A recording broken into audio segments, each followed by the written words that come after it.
मैं चंद्रभूषण तिवारी, जूथालाल संस्कृत महाविद्यालय मझौलिया, पश्चिम चंपारण। आज ऑनलाइन क्लास के माध्यम से मैं विगत दिनों की भांति ही आज भी शास्त्रीय प्रतिष्ठा तृतीय खंड के छात्रों को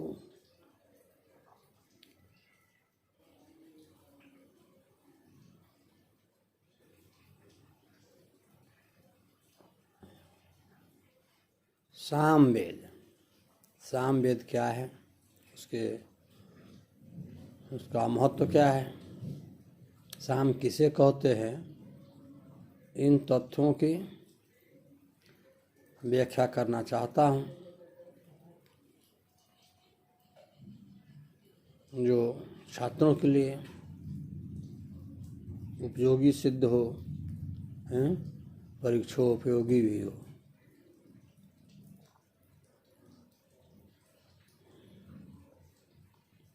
गत दिनों यह चर्चा की गई थी कि आधुनिक युग के लिए, इस वैश्वीकरण समाज के लिए वेदों का अध्ययन परम आवश्यक है। वेद नहीं तो फिर मानव मात्र नहीं, मानव जीव नहीं। कि वेद को ज्ञान से लिया जाता है और ज्ञान परम उपयोगी है, इसलिए वेदों का महत्व हमारे समाज में,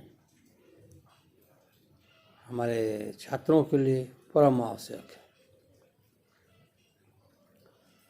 सर्वप्रथम हमें देखें कि यह जो सामवेद है, इसे वेदों में तीसरा स्थान है, और ऋग्वेद, यजुर्वेद, सामवेद। तो दो वेदों की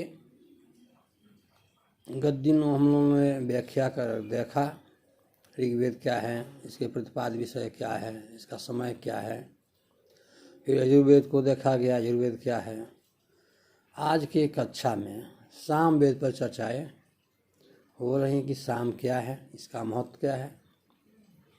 सर्वप्रथम हम लोग यह जाने कि साम का वास्तविक अर्थ गान या गायन है।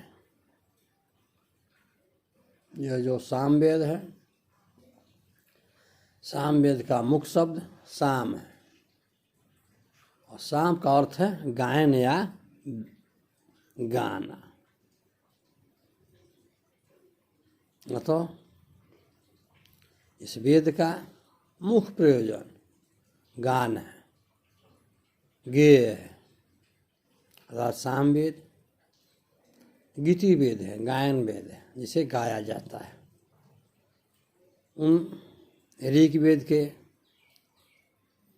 मंत्रों को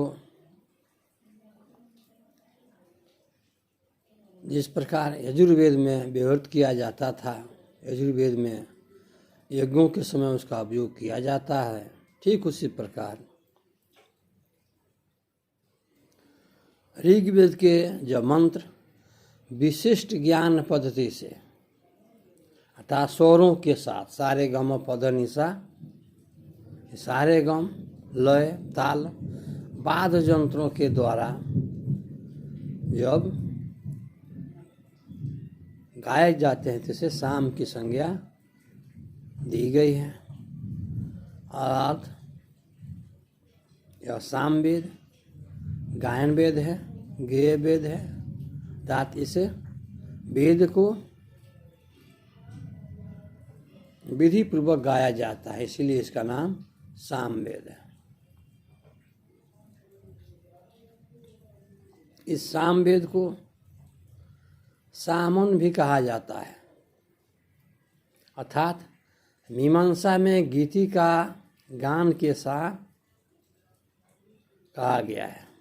मीमांसा में गीति या गान को साम कहा गया है।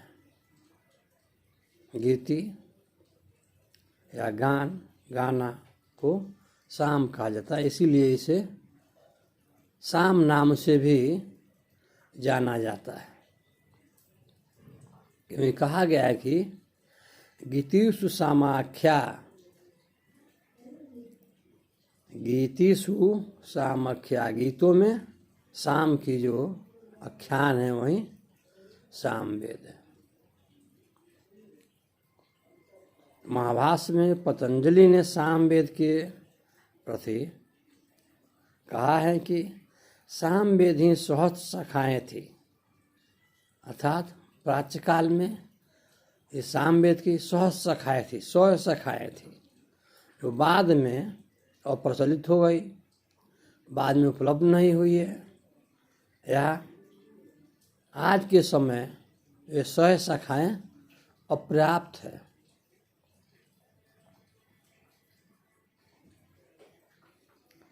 सामवेद की प्रमुख 13 शाखाएँ हैं। सामवेद की जो मुख्य शाखाएँ हैं वो मात्र 13 है।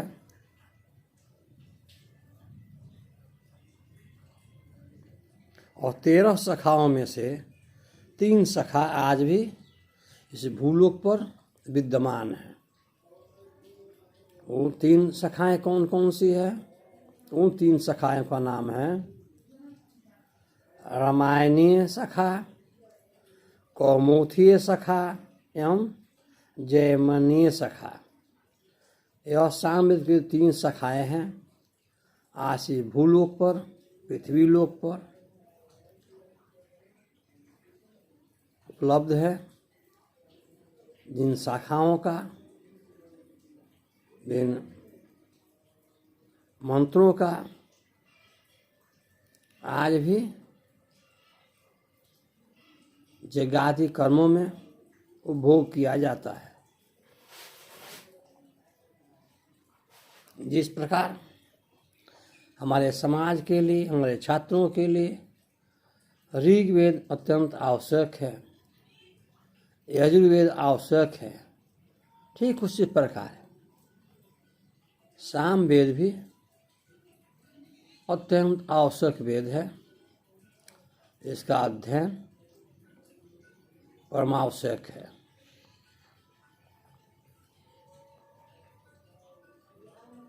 सामवेद में मंत्रों की संख्या 1875 है, अर्थात सामवेद में कुल मंत्रों की संख्या 1875 के आसपास है।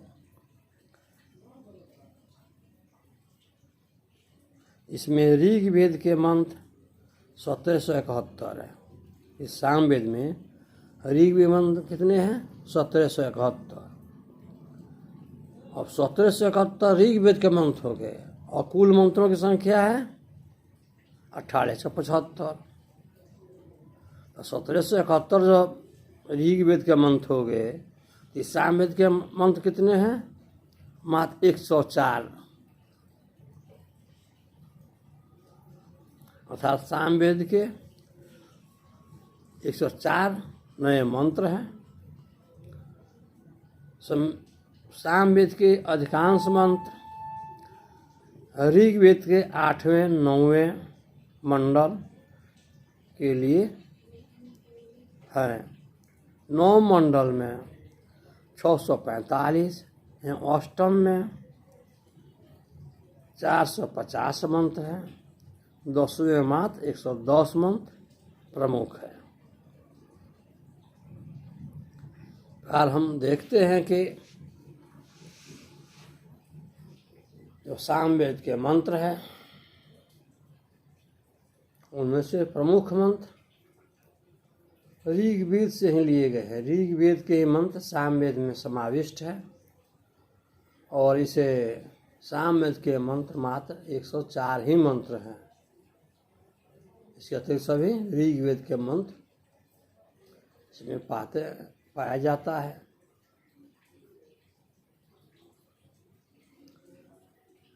अब इसे सामवेद में जो प्रतिपाद्य विषय है, जो ग्राह्य विषय है, वो है उपासना प्रमुख। यह जो सामवेद है उपासना प्रमुख है, अर्थात देवों की प्राप्ति के लिए इसमें उपासना किया जाता है।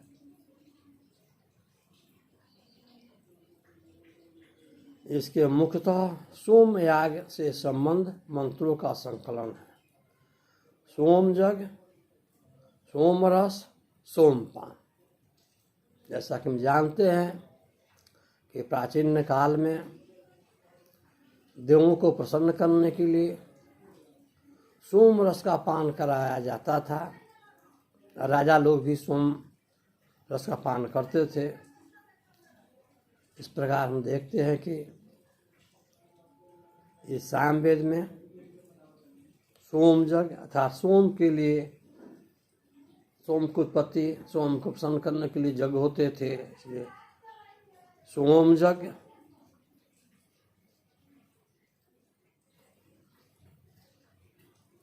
सोम रस और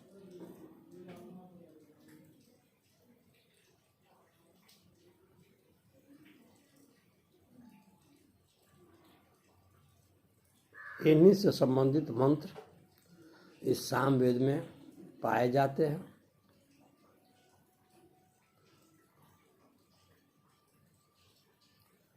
इस सोम यज्ञ में जो उद्गाता है,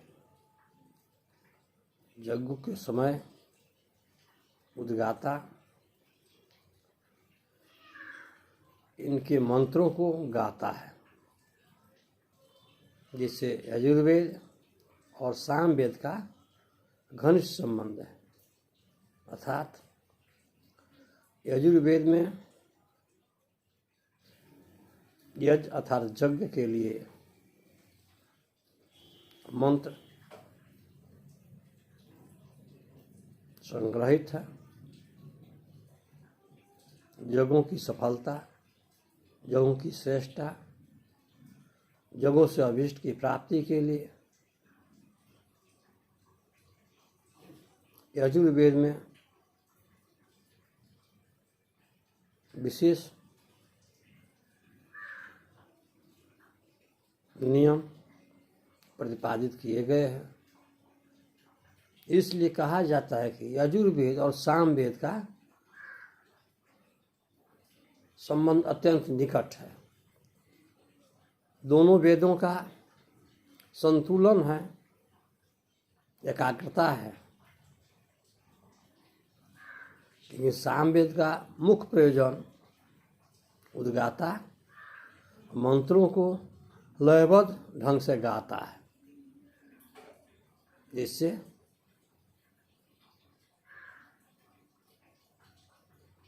सोम यज्ञ इत्यादि को सफल किया जा सके। इसमें सोम की प्रधानता है। सोम रस, सोमपान, सोम यज्ञ इत्यादि की इसमें प्रधानता दिखाई गई है।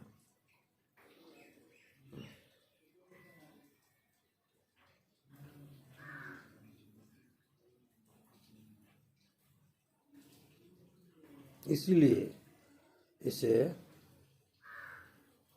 सामवेद को सोमवेद की भी संज्ञा दी जाती है। अर्थात इस वेद में सोम की प्रधानता है, जिसके कारण से सोमवेद भी कहा जाता है।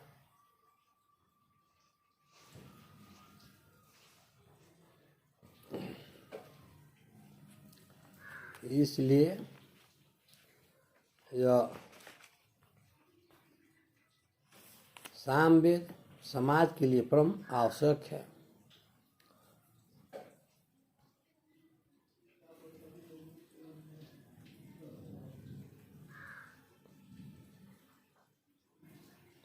आध्यात्मिक दृष्टि से भी सोम ब्रह्म या शिव तत्व है। अर्थात इसे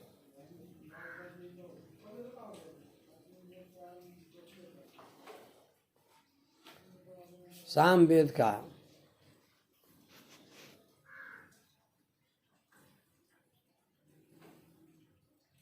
आध्यात्मिक दृष्टि से सोम ब्रह्म या शिव तत्व की प्रधानता है। उसी के प्राप्ति के साधन उपासना है। अर्थात शिव या ब्रह्म के जो प्राप्ति का माध्यम है वो है उपासना। अतः यह सामवेद उपासना प्रधान वेद है। इसमें उपासना के द्वारा देव को, ब्रह्म को प्राप्त किया जाता है।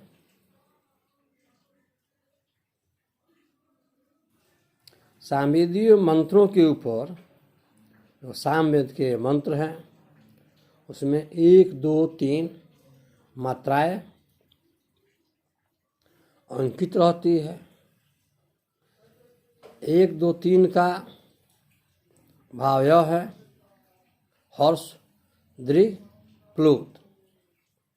इसीलिए इन मंत्रों के ऊपर 1, 2, 3 अंकित रहते हैं।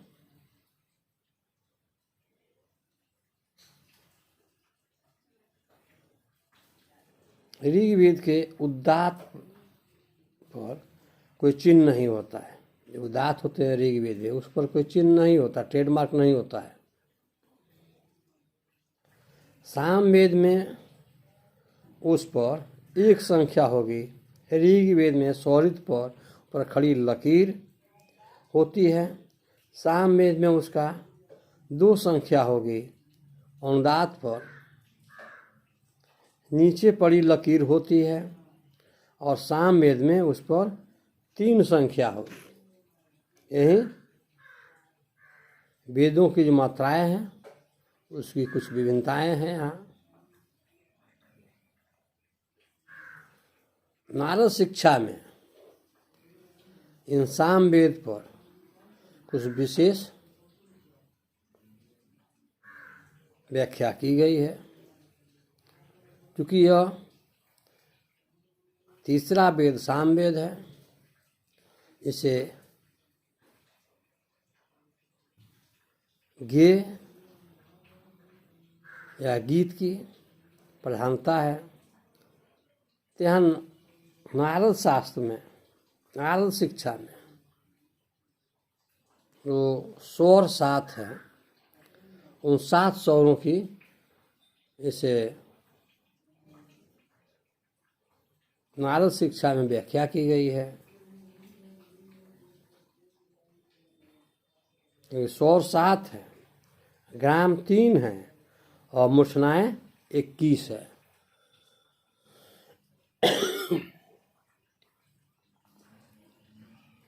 तान 49 है। जैसे स्वर में सारे गम पधनी ये 7 स्वर हैं। मंद, मध्य और तीव्र, मंद, मध्य और तीव्र ये 3 ग्राम हैं। 703 ग्राम 21 मूर्छनाएं हैं। अर्थोवेद का अर्थ है गतिहीन, या इस प्रकार हम देखते हैं कि जो सामवेद है वो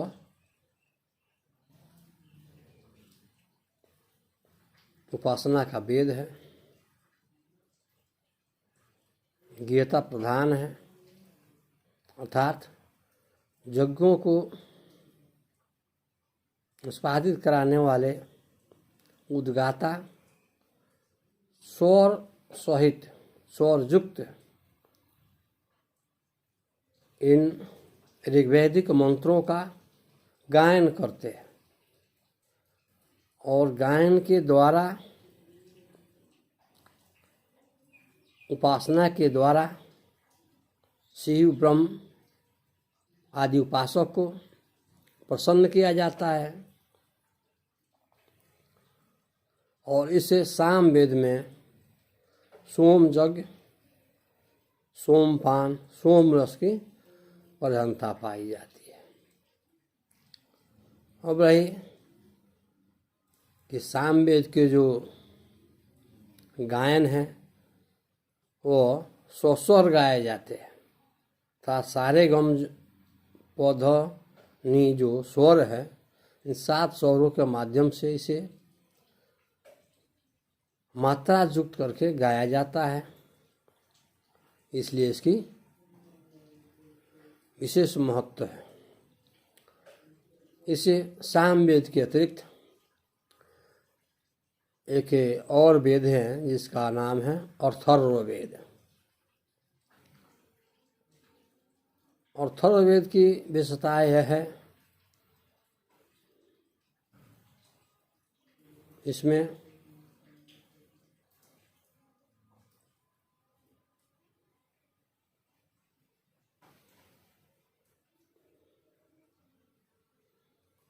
दवा, औषधि, मारण, मोहन, उच्चाटन, स्वमोहन आदि की भी विद्याएं प्राप्त है। यह वेदों में चौथा वेद है और इसे वेद का एक अलग ही महत्व है। इस प्रकार ऋग्वेद मंत्रयुक्त ऋचायुक्त वेद है। यजुर्वेद यज्ञ के लिए मंत्र है। सामवेद गायन युक्त वेद है। ठीक उसी प्रकार यह जो चौथा अथर्ववेद है, यह हमारे समाज के लिए, हमारे समाज के विकास के लिए, उत्थान के लिए अत्यंत आवश्यक है। इससे अथर्ववेद में मारण, मोहन, उच्चाटन, वशीकरण इत्यादि मंत्रों का भी उल्लेख किया गया है। हम देखते हैं कि अथर्ववेद क्या है। इसे अथर्व क्यों कहा गया है? तो अर्थव का अर्थ है गतिहीन या स्थिरता से युक्त योग, अर्थात यह अथर्ववेद गतिहीन और स्थिरता से युक्त है।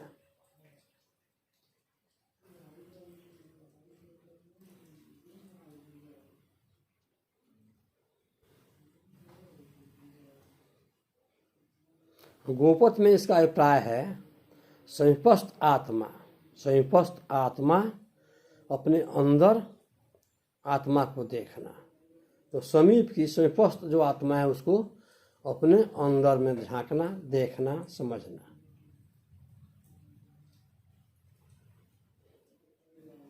इस वेद में आत्मा को अपने अंदर देखने की शिक्षा हो, इस वेद को अथर्ववेद कहते हैं। अर्थात अर्थोन ऋषि के नाम से इसका नाम अथर्ववेद पड़ा है।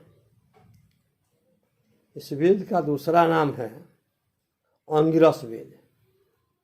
अंग्रेज के वंशज के नाम पर इसका नाम अंगिरस वेद भी पड़ा है। अंगिरस वेद भी इसे कहा जाता है। ताकि से अथर्ववेद को अंगिरस वेद,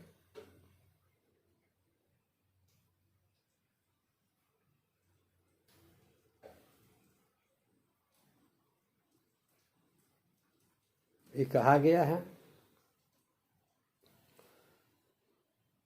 इसका दूसरा नाम अर्थवन वेद भी है, जो अर्थवन ऋषि के नाम पर रखा गया है। इसे अर्थोवेद की जो कुछ महत्वपूर्ण विशेषताएं हैं उसको हम लोग देखें। यह वैदिक दर्शन का पुष्ट एवं प्रमाणिक स्रोत है। अर्थात यह जो अथर्ववेद है वो वैदिक दर्शन का पुष्ट एवं प्रमाणिक स्रोत है। पुष्ट माने पुख्ता, प्रचुर, प्रमाणिक सैटिस्फाइड स्रोत है।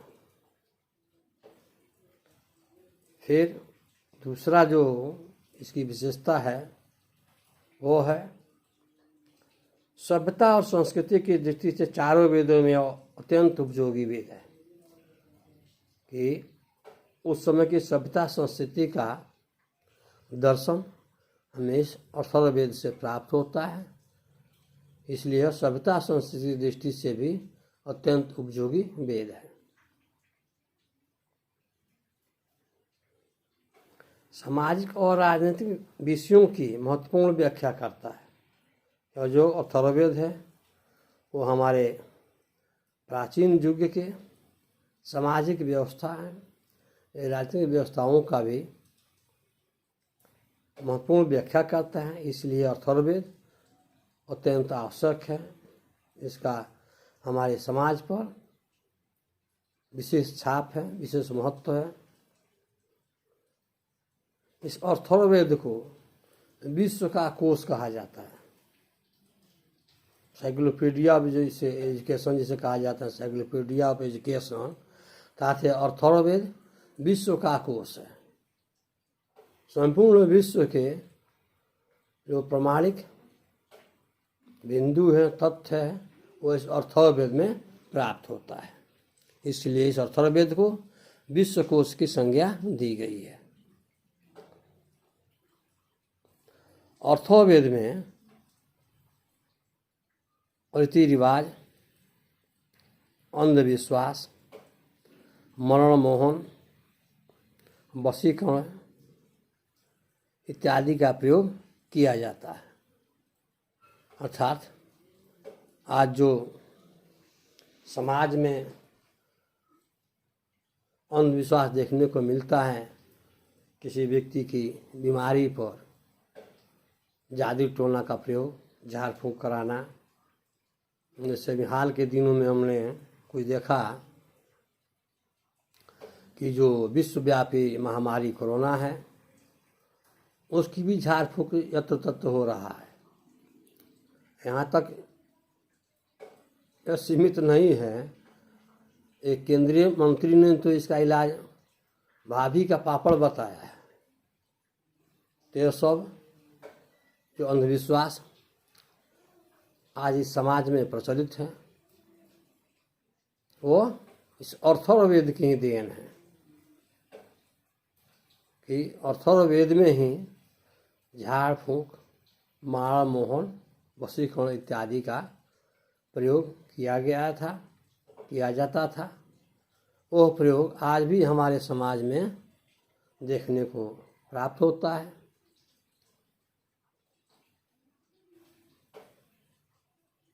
इसलिए हम कह सकते हैं कि यह जो अथर्ववेद है हमारे सभ्यता संस्कृति को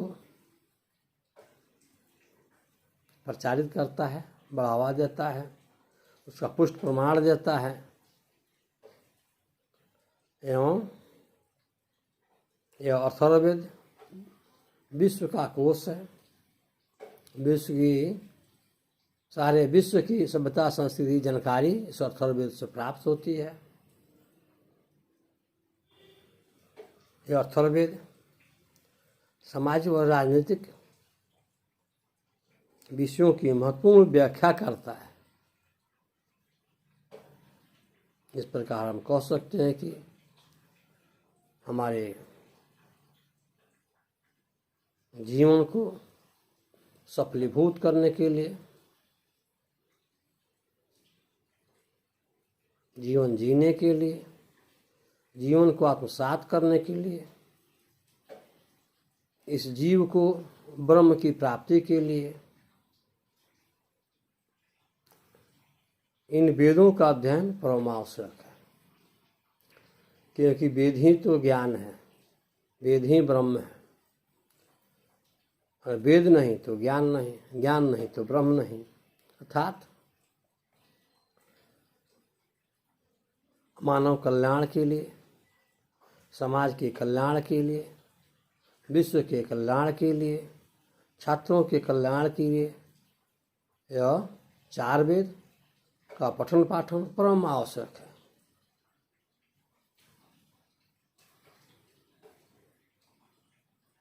क्योंकि हमारी भारतीय संस्कृति, भारतीय वेद प्राच्यकाल से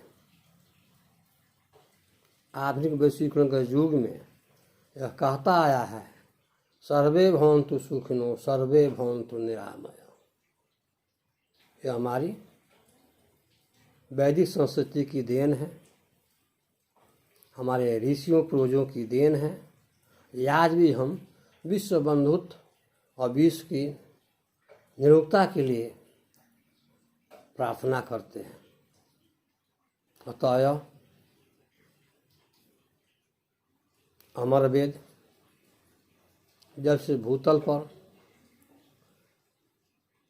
गंगा बहती रहेगी, हिमालय अडिंग रहेगा, सूरज उदित होते रहेंगे, तब तक हमारा यह चत्वार वेद अक्षुण्ण बना रहेगा। जयतु संस्कृतम, जयतु भारतम।